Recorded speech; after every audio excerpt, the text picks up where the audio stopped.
Hello friends, welcome to my channel. આજે આપણે ખાંડવી બનાવશું, ગુજરાતની ફેમસ ખાંડવી જે ગુજરાતીઓના હર ઘરમાં બનતી હોય છે। હવે તો બધા સ્ટેટ્સમાં ખાંડવી બનતી થઈ ગઈ છે।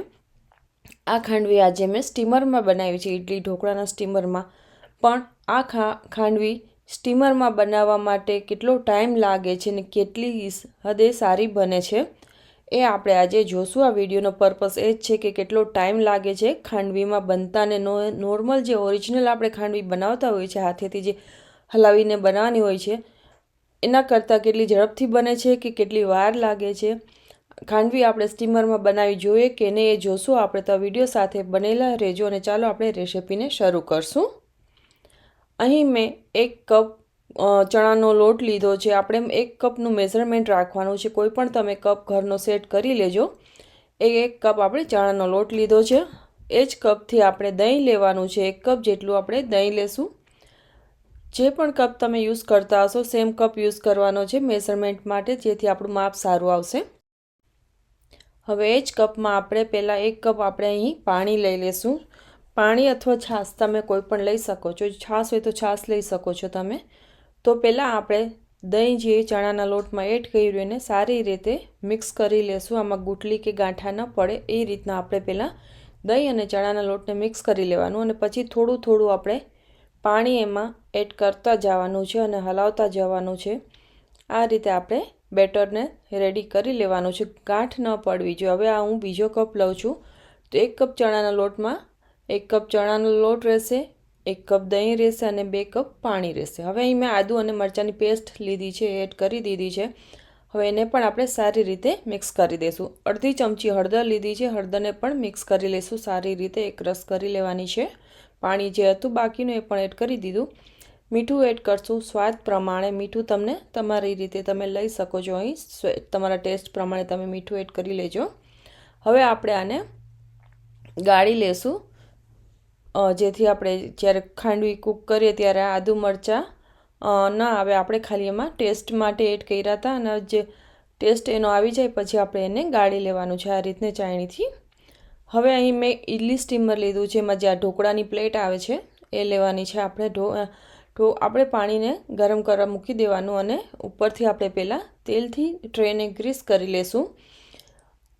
આ રીતે આપણે ગ્રીસ કરીને ઢાંકી દીધું હતું મેં, અને હવે સ્ટીમ આપણી રેડી થઈ ગઈ છે, સ્ટીમર આપણું રેડી થઈ ગયું છે। તો આમાં 3 થી 4 ચમચા જેટલું, 3 થી 4 લેડલ જેટલું આપણે ખીરું એડ કરી દઈશું। બહુ જાડુંય નહીં રાખવું અને બહુ પતલુંય નહીં રાખવું, જેથી આપણી ખાંડવી સરસથી કૂક થાય। તો 20 મિનિટ માટે મેં મૂકી દીધું હતું સ્ટીમ થવા। હવે 20 મિનિટ રહીને આપણે એને પ્લેટને કાઢી લેશું। હવે આને આપણે પહેલાં સાઈડમાં રાખી દેવાની પ્લેટને, અને બીજી પ્લેટ આપણે ટ્રેમાં લગાડીને આપણે પાછું આપણું ખીરું જે છે એ પાથરી દઈશું। આ જ રીતે આપણે ખાંડવીને ઉતારી લેવાની છે। તમારે કેટલી થીક જોઈએ કેટલી પતલી જોઈએ તમે તમારી રીતે એડજસ્ટ કરી શકો છો, પણ બહુ પતલી નહીં કરવાની। હવે આપણો બીજી પણ ટ્રે રેડી થઈ ગઈ છે। તો પહેલી ટ્રે હતી એની ઠંડી થઈ ગઈ છે, તો ઠંડી થાય પછી જ આપણે એને કટ કરવાની છે। તમને ખાંડવીની સાઇઝ કેવડી જોઈએ છે એ પ્રમાણે તમે કટ કરી શકો છો। હવે તમે જોઈ શકો છો આપણે કટ કરીએ છીએ ને ખાંડવીને આપણે ઉખાડીએ છીએ તો એટલી ઇઝીલી ઉખડશે નહીં તમારાથી, નીચેથી ચોટેલી રહેશે। તમે જોઈ શકતા હશો નીચેથી થોડી ચોટેલી રહે છે। તો આ રીતે આપણે પેલી ટ્રેને આપણે કટ કરી લીધી, બધી કાઢી લીધી ખાંડવીને। હવે જે મોટા પીસ હોય તમે એને કટ કરી શકો છો અથવા તો મોટી પણ રાખી શકો છો। એવી જ રીતે આ બીજી ટ્રે છે, બીજી ટ્રેને પણ આપણે કટ કરી લેશું અને પછી એની ખાંડવીને પણ બહાર કાઢી લેશું। હવે ત્રીજી ટ્રે મેં મૂકી દીધી હતી બનવા, અને એમાં ઉપર ચીઝ લગાડું છું। આપણે ચીઝ સ્ટફિંગવાળી ખાંડવી બનાવીએ છીએ, તો ચીઝને આપણે પાછું થોડું મેલ્ટ થાય એટલા માટે આપણે 2 મિનિટ માટે ઢાંકીને પાછું સ્ટીમર રાખી મૂકશું। તો ચીઝવાળી ખાંડવી પણ આપણી રેડી થઈ ગઈ છે। ચીઝવાળી ખાંડવી પણ ટ્રાય કરજો, ખૂબ જ ટેસ્ટી લાગે છે।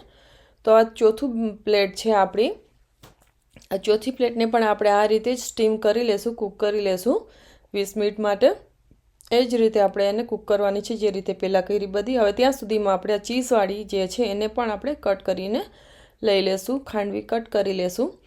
તમે જોશો કે કટ કરશો ત્યારે થોડી ચોટેલી રહે છે નીચે પ્લેટમાં। હવે ચોથી પ્લેટ થઈ ગઈ હતી, એમાં મેં થોડું આમલીની ચટણી સ્પ્રેડ કરી છે।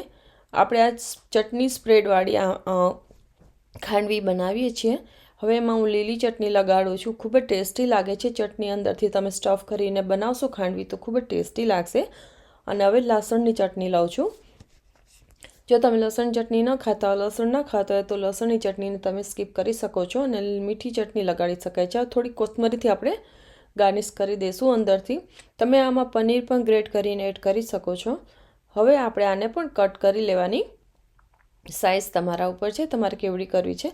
તો ચોથી પ્લેટને મેં કટ કરીને બધી કાઢીને રાખી દીધી. હવે પાંચમી છેલ્લી પ્લેટ છે, એમાં હું પ્લેટમાં પહેલાં ચટણી બધી સ્પ્રેડ કરું છું બહારની સાઈડ. પછી આપણે એના બેટર આપણે એડ કરશું. આ રીતે પણ તમે ખાંડવી બનાવી શકો છો. ચટણીનો ટેસ્ટ સારો આવે છે ખાંડવીમાં.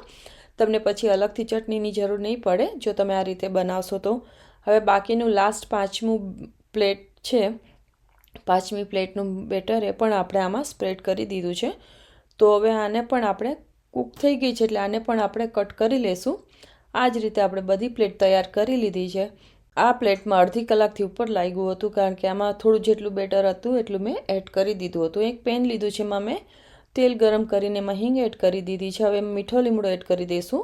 મીઠો લીમડો તતડી જાય, સ્પ્લેટર થઈ જાય એટલે એમાં રાઈ એડ કરી દેવાની છે. રાઈ પણ સ્પ્લેટર થાય પછી એમાં આપણે 2 લાલ સૂકા મરચાં એડ કરશું.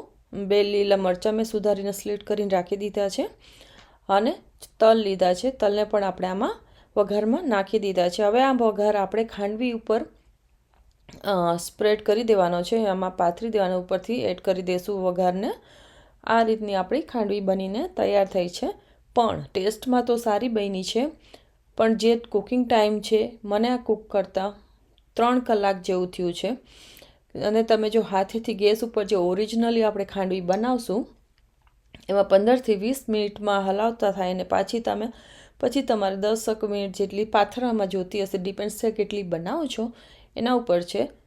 તો આ ઇડલી ઢોકળિયા સ્ટીમરવાળી ખાંડવી જે બનાવે છે ઘણા લોકો અને તમને એમ કહે છે કે તમારે હલાવવાની ઝંઝટ નથી, પણ એ ખોટું છે. આમાં બહુ ટાઈમ લાગે છે. તો ઓરિજિનલ ટાઈમ જ બેટર છે.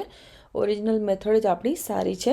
આ ખાંડવીમાં બહુ જ તમારો ટાઈમ કન્ઝ્યુમ થશે. તો ઢોકળિયાવાળી સ્ટીમરવાળી ખાંડવી ક્યારેય ન બનાવતા. તો આ વિડીયો ગમ્યો હોય તો લાઇક, શેર અને સબસ્ક્રાઈબ કરજો. Thank you for watching. મળશું નવા વિડીયો રેસિપી સાથે. ત્યાં સુધી આવજો.